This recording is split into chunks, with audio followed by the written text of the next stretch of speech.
supportnya seperti yang tadi saya bilang ada di sekitar 300, bukan 300 tapi 360 ya support terdekatnya. Jadi itu sedikit di bawah opening price hari ini untuk SLIS seperti itu. Nah yang kedua saham emiten karya, jadi KRYA itu juga menarik ya untuk diperhatikan. Secara Elliott Wave seharusnya saat ini karya ini masih di wave 4 selama supportnya di level 300 tidak ditembus, seharusnya karya akan kembali melanjutkan penguatannya.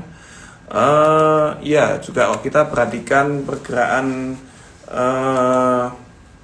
volumenya ini hari ini juga mulai naik ya setelah beberapa hari volumenya tidak setinggi hari ini. Jadi hari ini itu volumenya lebih tinggi dibandingkan 7, 8, 9, 10 ya 10 hari kebelakang gitu.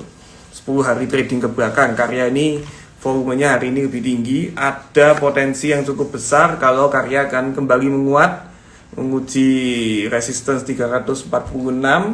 Setelah itu kalau berhasil ditembus bisa menguji level tertingginya di level 384. Nah kalau level 384 ini berhasil ditembus, karya ini saya pikir bisa ke level 430 gitu selama harga closing di atas resistance 384 ya.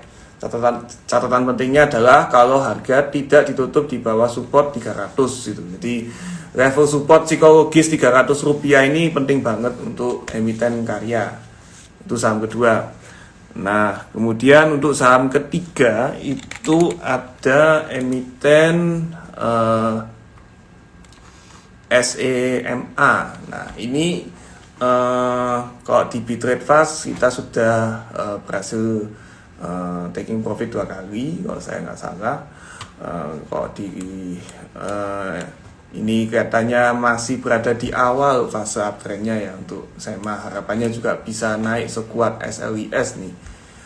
Nah untuk emiten SEMA ini selama harga tidak menembus supportnya di 185, seharusnya SEMA ini akan terus melanjutkan penguatannya dan akan menguji resistance-nya. Bentar saya gambar dulu Fibo retrace. Ya, seharusnya kalau SEMA ini berhasil breakout resistance 230, nggak jauh-jauh dengan closing hari ini 220, harusnya SEMA bisa menguat ke sekitar 250 sampai 270 ya. Nah, itu emiten ketiga, jadi SEMA selama harganya nggak breakout support 185 masih aman dan harusnya ini confirm berada di strong uptrend.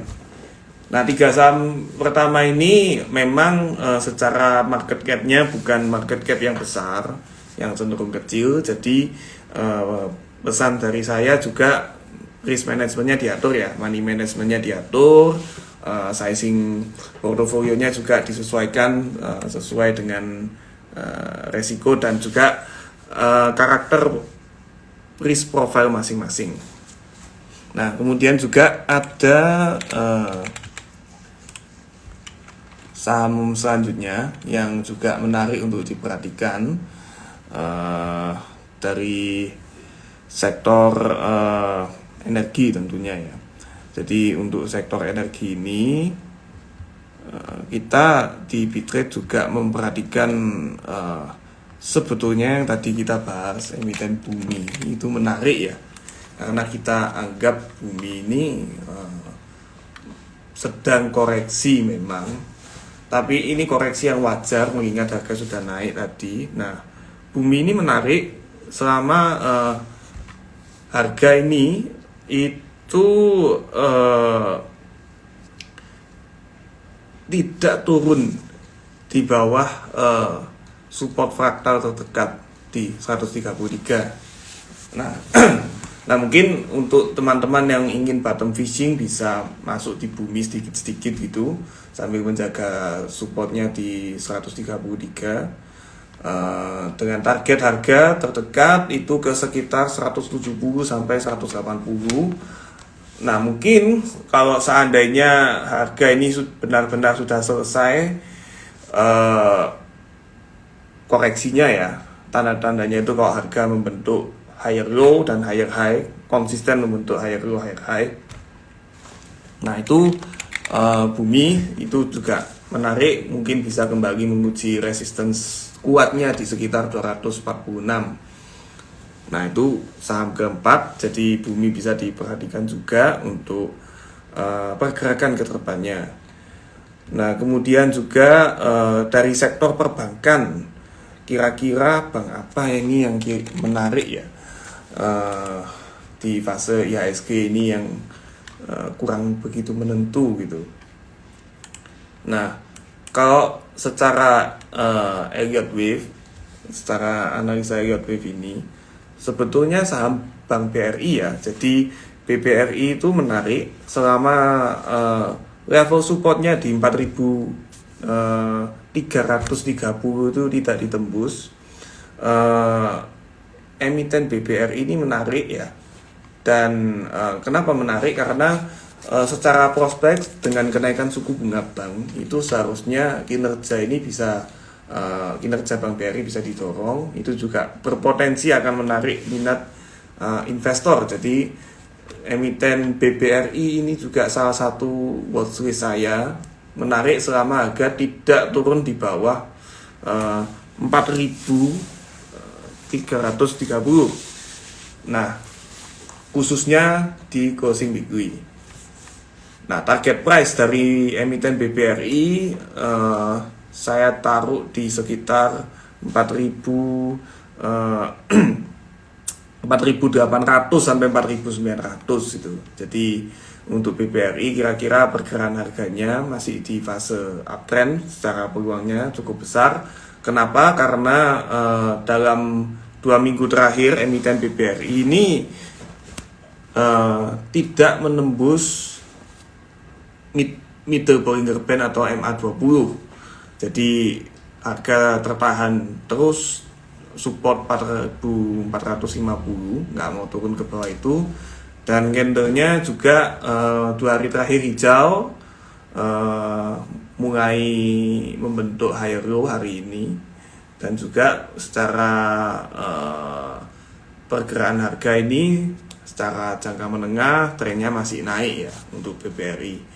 Supportnya ada di 4.330 dengan target price ke 4.800 sampai 4.900, di mana ada gap down yang masih belum tertutup di bulan Mei kemarin ya. Jadi tanggal 28 April ke awal Mei itu ada gap down dari level dari 28 April ke 9 Mei ya, ini itu ada gap down dari level 4.000, gap downnya itu 4.860, dia ada gap down ke 4.760. Nah, itu biasanya secara teori gap down itu akan ditutup gitu. Semoga dalam waktu dekat gap downnya bisa ditutup. Ya, ini kalau kita perhatikan jamnya sudah 8.14, tapi ya nggak apa-apa deh sampai 8:30 gitu ya, supaya bulat. Ya, saya akan membahas pertanyaan-pertanyaan selanjutnya dari teman-teman, jadi bisa di chat di kolom question atau di kolom komen. Nah, saya akan bahas dulu pertanyaan yang ada di kolom question ya.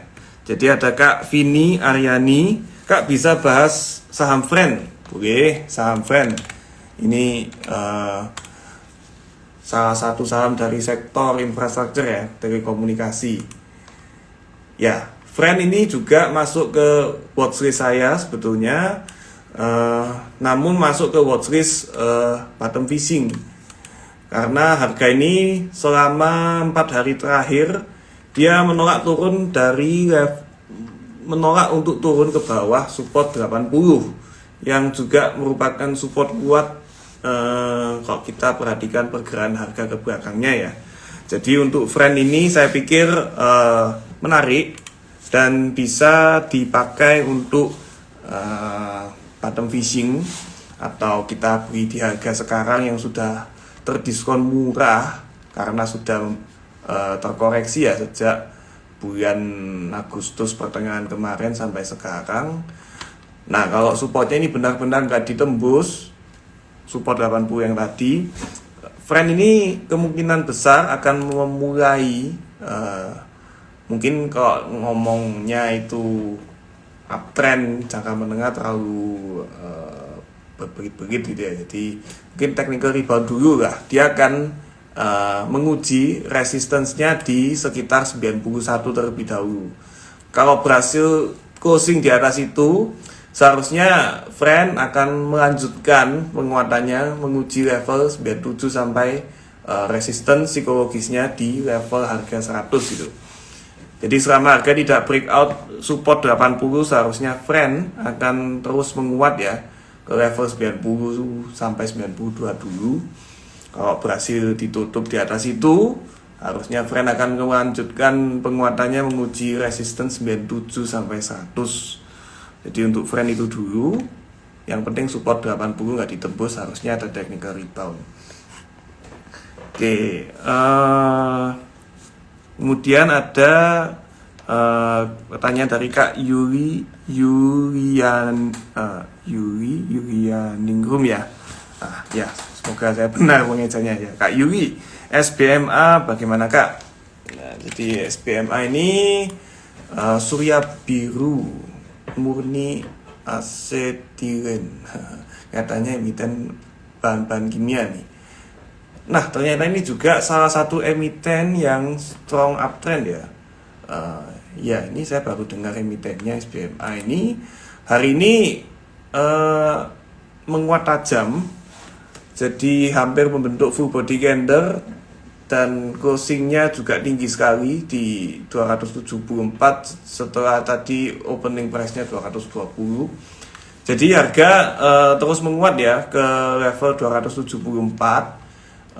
Sudah berhasil menutup gap down-nya ini. Kalau kita lihat ada gap down berturut-turut nih dari tanggal 18 Maret sampai 28, gap down jauh sekali dari 248 sampai 154. Nah, itu sudah ditutup. Hari ini juga closing candle-nya bagus sekali, harusnya berada di uptrend ya. Ini terkonfirmasi ada di uptrend-nya. Saya pikir harga seharusnya bisa melanjutkan penguatannya ke ya resistance psikologis dulu 300 sampai 310.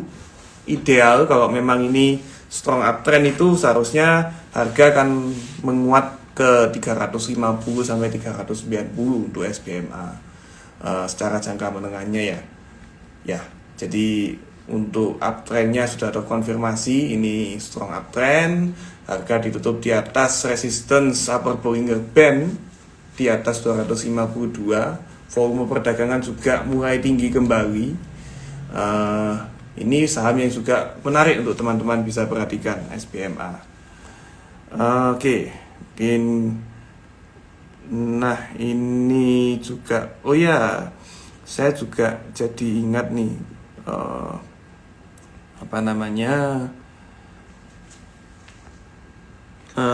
salah satu saham yang mentor saya Pak Daniel beberapa bulan yang lalu itu menyampaikan untuk diperhatikan ya. Jadi kode sahamnya itu adalah BEST. Itu kemungkinan besar berada di fase uptrend juga. Jadi teman-teman sedikit bocoran juga ya, kalau mau memperhatikan saham-saham lain yang mungkin berada di fase uptrend jangka menengah, kemungkinan besar akan koreksi gitu dalam waktu dekat. Mungkin saham BEST ini best, Bekasi Fajar Industrial Estate ini bisa diperhatikan, mungkin bisa jadi salah satu watchlist teman-teman ya. Tapi kok saat ini kelihatannya masih akan koreksi dulu best. Nah, setelah koreksinya selesai, mungkin bisa teman-teman mulai memperhatikan apakah harga akan kembali menguat ya. Sekarang closingnya di 174, mungkin akan koreksi dulu, menguji support di 160-an terlebih dahulu, sampai mungkin juga support di 150, 160, 150. Mungkin setelah itu harga baru akan melanjutkan penguatannya ya untuk base. Tapi untuk trennya secara jangka menengah saya pikir masih uptrend dan cukup menarik gitu. Ya, kemudian juga ini ada saya coba cek pertanyaan di kolom komen ya. Jadi ya, ada pertanyaan dari Kak Martli. Sektor kapal-kapal atau pelayaran bagaimana Ko? Ya, untuk sektor kapal-kapalan, maksudnya pelayaran ya, seharusnya juga cukup menarik ya, karena ekspor kita yang juga cukup besar dan juga didorong juga oleh pemerintah untuk terus menjaga balance of trade kita supaya tetap surplus. Sektor pelayaran menarik, jadi mungkin teman-teman yang memperhatikan emiten-emiten pelayaran seperti MBSS, SNBR, WINS itu cukup menarik ya. Nah, ini juga kebetulan ada teman kita Kak Syafnu Rio Pratama, Kak Syafnu ya. Mungkin Kak Rio panggilannya ini. Nah, SNBR itu udah analisa. SNBR ini memang secara tren jangka menengah juga uptrend, harga selama 2 minggu terakhir juga di atas MA20. Jadi SNBR ini menarik, kemungkinan besar masih akan melanjutkan penguatannya ya. Jadi selama support fraktalnya ini di 485 itu tidak di break out, harusnya harga masih akan melanjutkan penguatannya, menguji resistance di sekitar 600 itu SNBR ya. Itu mungkin salah satu emiten perkapalan yang menarik. Nah, kemudian juga kita juga cek ada pertanyaan mungkin ini dari Kak Innovative Investing, langsung MPPA gitu. Mungkin maksudnya MPPA bagaimana ya analisanya gitu. MPPA ya, MPPA ini saya pikir masih di fase downtrend ya. Jadi secara volume juga belum ada kenaikan signifikan, harganya juga ini pelan-pelan turun, nggak ada gejala mau naik. Bahkan closing candle-nya juga di bawah lower Bollinger Band. Jadi MPPA ini masih di fase downtrend ya untuk Kak Innovative Investing. Belum ada konfirmasi atau tanda-tanda untuk pembalikan arah. Jadi ya, untuk support dan resistance yang bisa saya berikan, resistance-nya ada di level 175. Untuk supportnya ini sebentar saya cek dulu di time frame yang lebih besar. Jadi supportnya seharusnya itu ada di level 150 ya.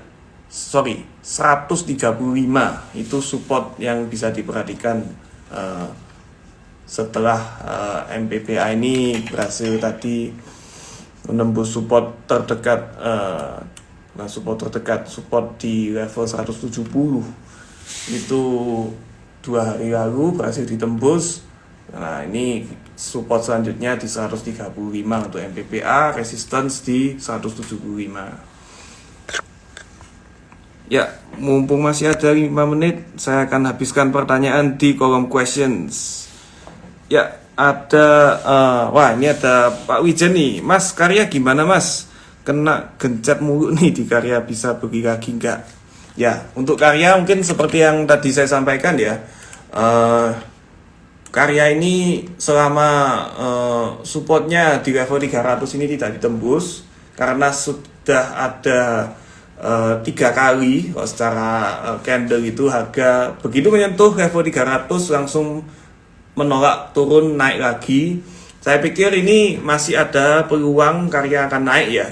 Mengingat hari ini volume perdagangannya juga mulai tinggi dan harga juga sudah menolak untuk turun meskipun kemarin lusa candlenya merah gitu ya. Merahnya lumayan gitu, kelihatannya ini juga auto reject bawah.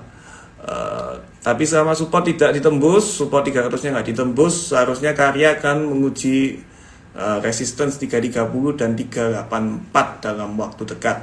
Kalau berhasil closing di atas 384, karya harusnya bisa ke sekitar 400 sampai 430 gitu.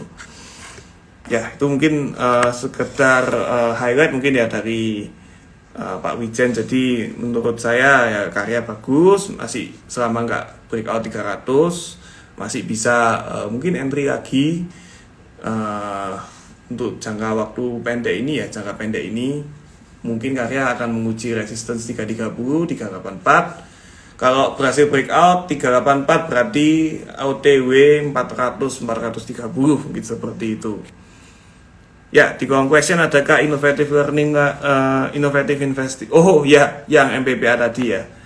Berarti kita lanjut ke pertanyaan selanjutnya. 2 pertanyaan terakhir dari Kak Azhar dan Kak Fitra Sayanosa.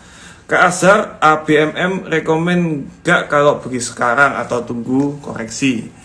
Nah, ABMM, saham ABM Investama. Seharusnya ini ABMM masih berada di fase sideways ya. Jadi kalau misalnya ingin beli sekarang itu boleh selama support di 4.510 ini tidak ditembus gitu. Seandainya support 4.510 ini di breakout, saya pikir mungkin akan memulai koreksinya.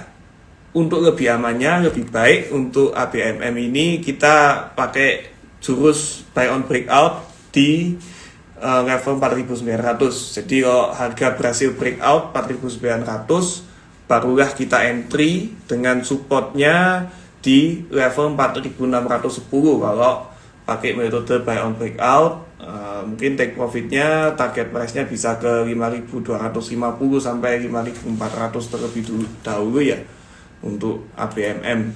Memang ini secara tren jangka menengah, jangka panjangnya juga memang uptrend. Tapi mengingat ada konsolidasi selama 1 minggu dan harga sudah naik cukup tinggi dari 3.000-an ya di awal bulan September ini, sekarang sudah 4.700. Saya pikir lebih baik kita entry kalau ada breakout saja. Kalau mau entry sekarang boleh, selama support 4.520 ini dijaga, breakout level support tersebut better kita mungkin exit dulu, kita menunggu momentum yang lebih tepat gitu untuk ABMM. Oke, pertanyaan terakhir dari Kak Fitra Sayanosa. Untuk PTBA bagaimana? Jadi PTBA ini juga salah satu sektor energi ya, yang digemari banyak pihak, termasuk kalau saya nggak salah juga biasanya investor asing itu juga tertarik untuk PTBA. Nah, ini menarik ya untuk PTBA. Candle hari ini itu full body candle, ada shadownya sedikit, upper shadow, lower shadow. PTBA ini kemungkinan besar akan melanjutkan uptrendnya ya. Konfirmasinya saya pikir harusnya sudah ada karena harga ditutup di atas MA20. MA20-nya 4330, closingnya 4340 untuk PTBA. Kemungkinan besar PTBA akan menguji resistance di 4.510. Nah ya, 4.510 resistance penting. Harga akan bergerak ke sana dulu dalam waktu dekat. Nah, kalau berhasil ditembus, kalau harga PTBA ditutup di atas resistance 4.510, dia akan menguji resistance selanjutnya di 4.630. Nah, kalau saya boleh kasih skenario yang optimis gitu ya untuk PTBA, mengingat juga ini termasuk sektor energi batubara yang harusnya di kuartal 4 ini juga akan kembali ekspor gitu batu baranya. PTBA ini seharusnya kalau berhasil ditutup di atas resistance 4620, dia akan menguji kembali level 4900 gitu. Kalau kita perhatikan chart weekly-nya juga bagus ya. Kalau kita perhatikan chart weekly-nya itu sejak awal Juli sampai sekarang tuh terus harga berada di atas MA20 time frame weekly. MA20 time frame weekly ya. Jadi secara jangka panjang masih uptrend untuk PTBA. Level-levelnya yang tadi support dan resistance-nya, supportnya sekarang ada di 4160, resistance penting 4510 dan 4650. Breakout 4650 harusnya ke sekitar 4800 sampai 4900 ya. Bahkan mungkin akan menguji harga yang cukup tinggi di 5000 gitu untuk PTBA. Ya, saya pikir sampai sekian dulu ya Bitalk Solo hari ini. Semoga teman-teman sobat Bitrade yang join bisa mendapatkan hal-hal yang bermanfaat, mungkin hal-hal yang bisa membantu trading dan juga investasi teman-teman di pasar saham kita. Semoga tradingnya dan investingnya semakin baik. All the best untuk teman-teman sobat Bitrade sekalian. Saya mohon maaf kalau ada salah kata atau mungkin hal-hal yang kurang berkenan. Ya, salam sehat teman-teman. Semoga sukses selalu. Kita berjumpa kembali di Bitalk selanjutnya. Thank you.